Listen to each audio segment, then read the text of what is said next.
Welcome back to The Whisper Knows. This is the place where stories don't scream, they whisper.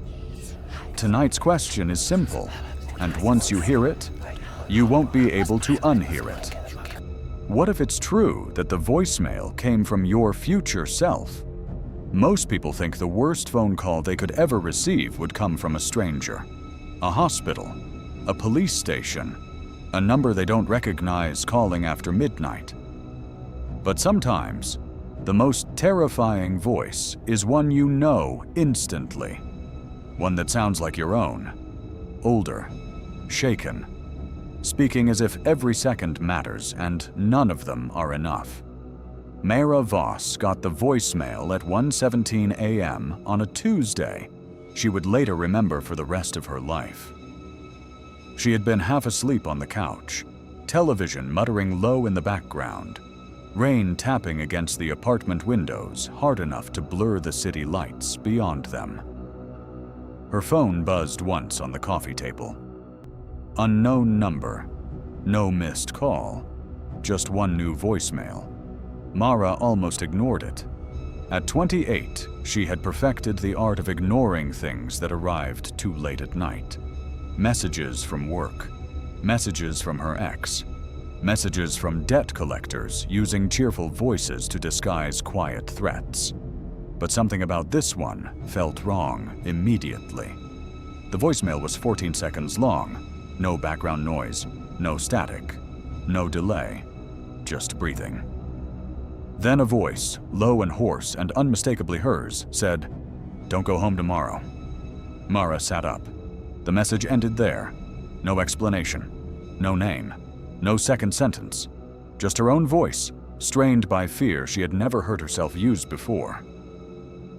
Outside, thunder rolled across the glass. Then her phone lit up again. Same unknown number.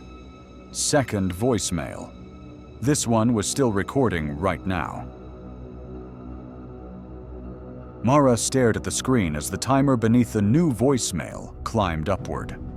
0002, 0003, 0004.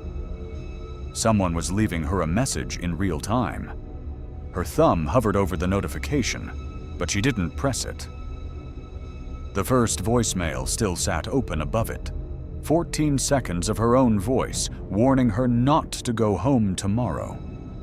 Her apartment suddenly felt too small, too watched, as if the phone itself had opened something and was waiting to see whether she noticed. At 0009, the live voicemail stopped. A transcript appeared automatically. "If you hear knocking, do not check the hallway." Mara read it twice. Then, from outside her apartment door, came 3 soft knocks, not loud, not urgent, polite. Her blood turned cold. She stood slowly from the couch, every muscle locked tight, and stared toward the narrow entry hall. The front door was 15 feet away, deadbolt locked, chain set. Beyond it stretched the building corridor. Old carpet, weak overhead lights, 4 other apartments on the floor. 3 more knocks. Exactly the same. Mara snatched up the phone and hit play on the second voicemail. At first, nothing. Then a ragged inhale. Then her voice again, louder this time, breaking under panic. "I mean it, Mara. Do not open that door. Do not look through the peephole. It wants..." The message cut off with a sound like the phone had been dropped. Silence flooded the room. Mara backed away from the hallway. Then the voicemail app refreshed by itself. A third message appeared. Duration, 0001. She pressed play. A single sound came through. Her own voice whispering one word. "Behind." Mara turned so fast her shoulder struck the lamp beside the couch. The apartment behind her was empty. Dark except for the television glow and rain-shadowed windows only. Mara spun toward the darkened kitchen and saw nothing at first. Just the sink, the refrigerator, the faint blue reflection of rain sliding down the balcony glass. Then the television flickered. Not off. Wrong. The screen, which had been playing some late-night documentary at audible volume, suddenly filled with grainy black and white static. And in the middle of it, for one single frame, Mara saw herself standing in her own apartment. Not where she was now. At the front door, looking through the peephole. The image vanished instantly. Her phone vibrated so hard it skidded in her hand. Fourth voicemail. Duration 0006. She pressed play with shaking fingers. Her voice came through in a harsh whisper. If you see yourself near the door, don't let her notice you. Mara's mouth went dry. The television snapped back to life. Now the documentary was gone. The screen showed the hallway outside her apartment, as if a camera had been mounted above the ceiling light. The corridor was empty except for one thing. Apartment 3B, her door, standing slightly open. Mara stared. Her real door was still shut, chain locked, deadbolt set. But on the television, she could see the gap between the frame and the door widening by slow degrees, as if someone inside was opening it carefully, trying not to make a sound. Then a woman stepped into the hall. Mara. Same t-shirt, same loose hair, same phone in hand. TV. Mara looked exhausted, older somehow, eyes rimmed dark like she had stopped sleeping days ago. She stepped into the corridor, turned toward the peephole, and smiled directly at it. Then she raised one finger to her lips. On Mara's real apartment door, the peephole went dark, as if something on the other side had just placed an eye against it to watch. Mara did not breathe. The darkness in the peephole remained absolute, as if whatever stood outside her door had pressed itself so close that no hallway light could slip around it. On the television, the older version of Mara was still in the corridor, standing beside the half-open door of apartment 3B with the calm expression of someone watching a trap begin to work. Mara backed away one step. Her phone vibrated again. Fifth voicemail. Duration 0 minutes 12 seconds. She played it instantly. Her future voice sounded weaker now, breathless between words, as if she were hiding while speaking. Listen carefully. The thing outside cannot come in unless you invite it with attention. That's why it uses me. That's why it shows you versions. Don't answer the knocks. Don't trust the screen. And whatever happens, do not let it hear you say your own name. Mara stared at the television. Older Mara on the screen lifted her phone and slowly typed something. At the same moment, a text appeared on Mara's real phone. Look through the peephole now. Mara almost obeyed. The urge was sudden and powerful, not like curiosity but compulsion, as if a thought had been placed into her mind and labeled as her own. She took one step toward the door before forcing herself to stop. On the television, older Mara's smile disappeared. Then the corridor lights in the broadcast began to flicker. A shadow passed behind TV Mara.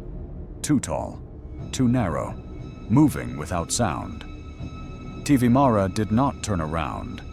She only whispered something Mara could not hear. The shadow leaned close to her ear, and in Mara's real apartment, from the far end of the dark kitchen, her own voice whispered back. Mara. Soft. Perfect. Right behind her. Mara jerked away from the kitchen and nearly dropped the phone. The apartment behind her looked unchanged. Dark counter, silent sink, rain on the balcony glass. No one there.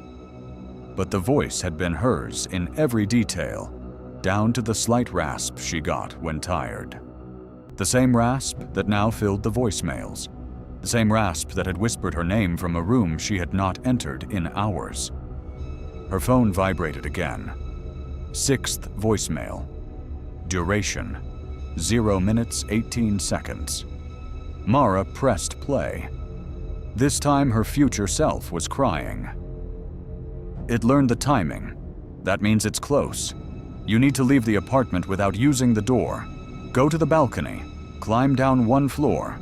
Do not let it see you choosing. And if you meet me... The message broke into static, then returned for one last sentence. Don't follow the version that sounds relieved. Mara turned toward the balcony. Rain streaked the glass in silver lines.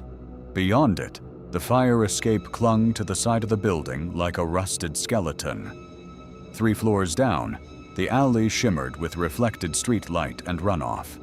The drop made her stomach tighten. Behind her, the television volume rose by itself. On the screen, TV Mara was no longer alone in the hallway. Something stood beside her now. Tall, bent slightly at the neck, face hidden just beyond the camera angle. TV Mara looked directly into the screen and said, with unbearable calm, "You still have time." Then the thing beside her leaned into view. It was Mara, not older, not tired, wrong. Her smile was too wide, her eyes too fixed, and when she raised her hand to wave, Mara saw there were too many fingers. From the kitchen came footsteps, bare, slow, inside the apartment now, and they were coming closer now. Mara grabbed the balcony handle and pulled the door open. Cold rain rushed in, along with the smell of wet concrete and rust. Behind her, the footsteps crossed the kitchen tiles and entered the living room with patient certainty, not hurrying, not hiding, as if whatever wore her voice knew there was nowhere left for her to go. Mara stepped onto the fire escape. The metal groaned under her weight. She did not look back. One hand on the rail, one on her phone, she climbed down toward the apartment below, while rain soaked her shirt and turned the stairs slick beneath her feet. The city below blurred into streaks of red and white light. Her phone vibrated again. 7th voicemail. Duration: 0005. She answered without stopping. Her own voice came through in a whisper so weak it was almost gone. "It's already downstairs." Mara froze. Below her, on the landing outside the 2nd floor balcony, someone stood in the rain looking up. Her. Same face, same wet hair, same phone glowing in one hand. This version of Mara looked terrified, desperate, silently shaking her head no. Above, the balcony door to Mara's apartment slid open. She heard bare feet step onto the metal grate behind her. For one impossible second, Mara hung between 2 versions of herself. One below, frightened, one above, approaching, and the real storm roaring around them all. Then she remembered the warning. Don't follow the version that sounds relieved. Neither of them had spoken. So Mara did the only thing left. She dropped the phone. As it fell, every voicemail began playing at once, her own voices layering into one impossible chorus. The sound rose through the rain, and both versions of Mara looked toward it. Mara let go of the rail and jumped to the landing beside the terrified one. The 2nd floor balcony was empty. No one there, only her phone below, still playing. This has been The Whisper Knows.